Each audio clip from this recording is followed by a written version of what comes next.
بسم اللہ الرحمن الرحیم۔ تذکرہ سیدنا عزیر علیہ السلام۔ آپ تورات کے حافظ تھے۔ قرآن میں آپ کا ذکر 100 سال تک مردہ پڑے رہنا، زندہ ہو کر بیت المقدس واپسی۔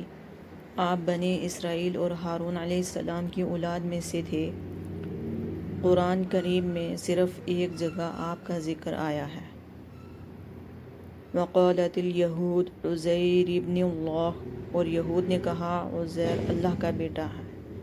اس کے علاوہ آپ کے متعلق قرآن کریم میں صاف اور صراحتاً کہیں ذکر نہیں آیا۔ البتہ مفسرین نے لکھا ہے کہ مندرجہ ذیل آیات میں جس واقعہ کا ذکر ہے یہ عزیر علیہ السلام ہی کا ہے، یا اسی طرح آپ نے اس شخص کا واقعہ ملاحظہ نہیں کیا جو ایک بستی پر ایسی حالت میں گزرا کہ وہ بستی اپنی چھتوں پر گر پڑی تھی۔ اس شخص نے یہ کہا کہ اللہ تعالیٰ اس بستی کو اس کے میرے پیچھے کیوں کر زندہ کرے گا؟ اس پر اللہ تعالیٰ نے اس شخص کو 100 سال تک مردہ رکھا، پھر اس کو زندہ کر اٹھایا اور اس سے پوچھا تو کتنی مدت تک اس حالت میں رہا؟ اس نے جواب دیا میں 1 دن رہا ہوں گا یا 1 دن سے بھی کچھ کم۔ اللہ تعالیٰ نے فرمایا نہیں، بلکہ تو اس حالت میں 100 سال رہا ہے۔ اب تو اپنے کھانے پینے کی چیزوں کو دیکھ لے کہ ان میں ذرا تغیر نہیں ہوا، اور اپنے گدھے کو بھی دیکھ، اور اس تمام کارروائی سے ہمارا مقصد یہ ہے کہ ہم تجھ کو اس زمانے کے لوگوں کے لیے نشانی بنائیں۔ اور تو اپنے گدھے کی ہڈیوں کی طرف دیکھ کہ ہم ان کو کس طرح جوڑتے ہیں، پھر جب اس پر تمام امور ظاہر ہوگی تو وہ کہنے لگا میں خوب جانتا ہوں کہ اللہ تعالیٰ ہر شے پر قادر ہے۔ اس ترجمے کے بعد مختصر سی تشریح پیش کی جاتی ہے تاکہ اندازہ ہو جائے کہ او کالذی مر سے کون سی ہستی مراد ہے۔ مفسرین نے لکھا ہے وہ ہستی جناب عزیر علیہ السلام ہیں۔ آپ پوری تورات کے حافظ تھے۔ نجت نصر کا زمانہ تھا، اس نے بیت المقدس کو ویران کر دیا اور بنی اسرائیل کے بہت سے لوگوں کو قید کر کے لے گیا۔ ان میں ایک قیدی حضرت عزیر علیہ السلام بھی تھے۔ جب چھوٹ کر آئے تو راستے میں ایک تباہ شدہ بستی کے کھنڈرات نظر پڑے، جہاں نہ کوئی مکان تھا نہ مکین۔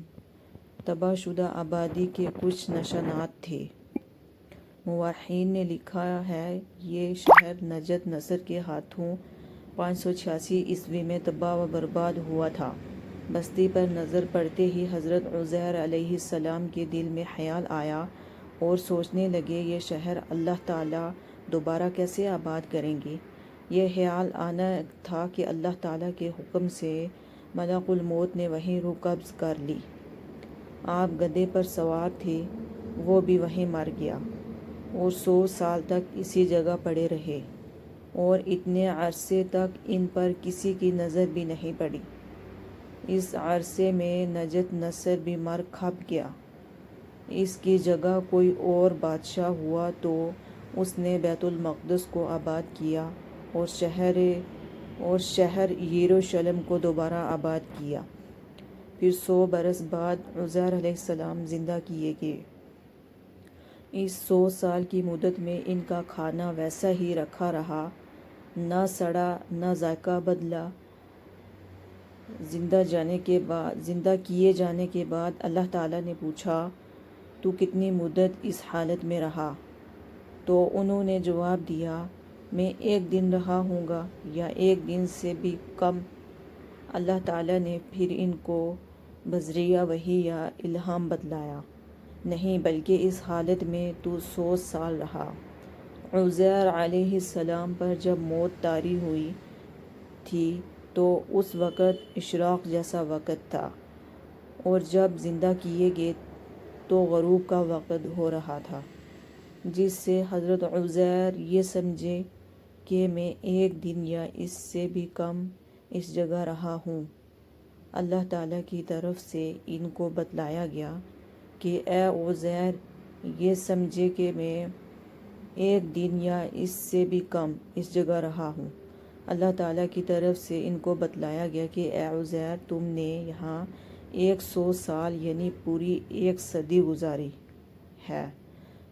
پھر اللہ تعالیٰ نے اس خیال میں کہ اللہ تعالیٰ اس بستی کے باشندوں کو مر جانے کے بعد دوبارہ کیسے زندہ کرے گا، جواب اس طرح دیا کہ ان سے کہا گیا، اس مرے ہوئے گدھے کی ہڈیاں عزیر علیہ السلام کے سامنے قدرت خداوندی سے جمع ہوئے، پھر ان پر گوشت چڑھا، پھر کھال درست ہوئی، پھر اللہ کے حکم سے اس میں جان آئی اور زندہ ہو کر پہلے کی طرح کھڑا ہو گیا اور گدھوں کی طرح شور کرنے لگا۔ پہلے تو اللہ تعالیٰ نے عزیر علیہ السلام پر موت مسلط کی، مگر ان کو بھی صحیح اندازہ نہیں ہوا کہ میں کتنے عرصہ مردہ رہا، اس لیے ان کی آنکھوں کے سامنے ان کے مرے ہوئے گدھے کو زندہ کیا۔ جب یہ کیفیت آپ نے اپنی آنکھوں سے دیکھ لی تو فرمایا، خدایا، مجھ کو پورا یقین ہے کہ اللہ تعالیٰ ہر چیز پر قادر ہے۔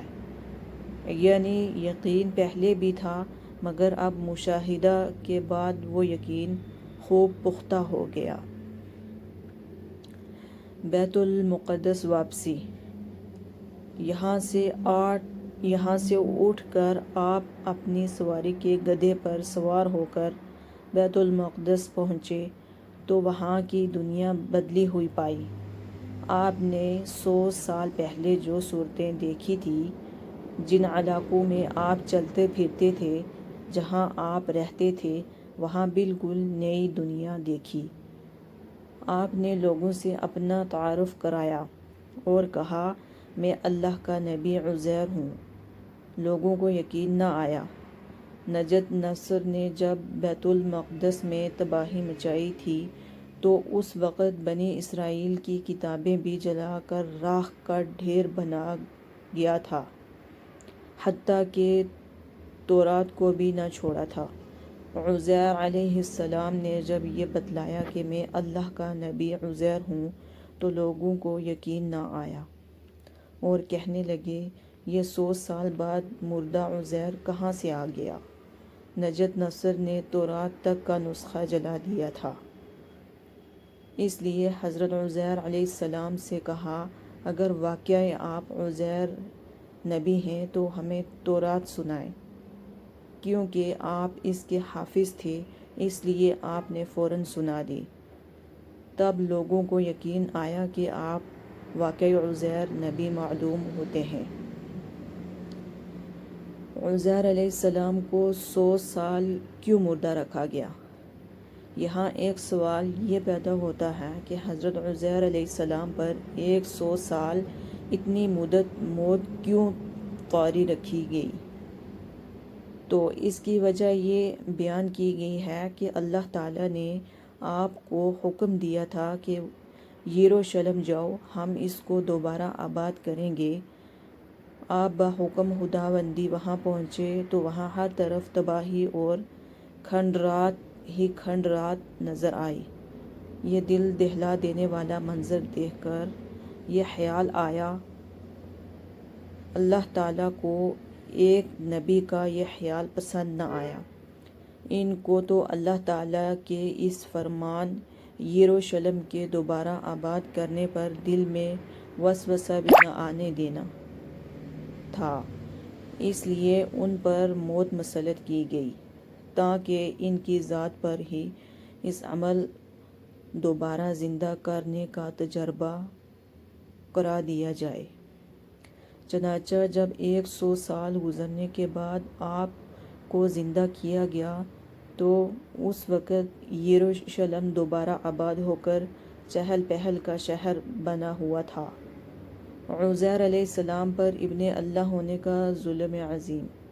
انسان کی یہ سب سے بڑی کمزوری ہے کہ شیطان کے دھوکے میں آ کر کسی کو خود سے زیادہ گرا دیتا ہے اور کسی کو حد سے زیادہ بڑھا دیتا ہے۔ قرآن کریم میں اسی کو غلو سے تعبیر فرمایا گیا ہے۔ اے اہل کتاب یعنی نصارا، تم اپنے دین کی بات میں حد سے زیادہ تجاوز نہ کرو اور اللہ تعالیٰ کی نسبت سوائے حق بات کے اور کچھ نہ کہو۔ اہل کتاب اپنے انبیاء کی تعریف میں غلو سے کام لیتے اور حد سے نکل جاتے، ان کو خدا اور خدا کا بیٹا کہنے لگتے۔ سو اللہ تعالیٰ فرماتا ہے کہ دین کی بات میں غلو مت کرو، اور جس سے اعتقاد ہو اس کی تعریف میں حد سے نہ بڑھنا چاہیے۔ جتنی بات سے ہی ہو اس سے زیادہ نہ کہیں، اور اللہ تعالیٰ کی شان مقدس میں بھی وہی کہیں جو سچی اور مضحک ہو، اپنی طرف سے کچھ نہ کہیں۔ چنانچہ یہود نے عزیر علیہ السلام پر اتنا بڑا ظلم کیا کہ ان کو خدا کا بیٹا کہنے لگے۔ یہود عزیر علیہ السلام کی کس بات سے متاثر ہوئے؟ جیسا کہ ابھی بیان کیا گیا کہ جب نجد نصر نے بیت المقدس کو خراب کیا تو تورات تک کو جلا کر راکھ کا ڈھیر کر دیا اور بنی اسرائیل بے سری فوج کی طرح رہ گئے، نہ کوئی نبی نہ کوئی آسمانی ہدایت۔ 100 سال بعد عزیر علیہ السلام معجزانہ طریقہ پر آئے تو پہلے تو قوم نے ماننے سے انکار کر دیا۔ جب آپ نے اصرار کیا کہ میں عزیر ہوں تو قوم نے کہا اگر تم واقعی عزیر نبی ہو تو ہمیں تورات سناؤ۔ آپ تورات کے حافظ تھے اس لیے فر سنا دے۔ ان کی اس بات سے اتنا متاثر ہوئے کہ خدا کا بیٹا کہنے لگے۔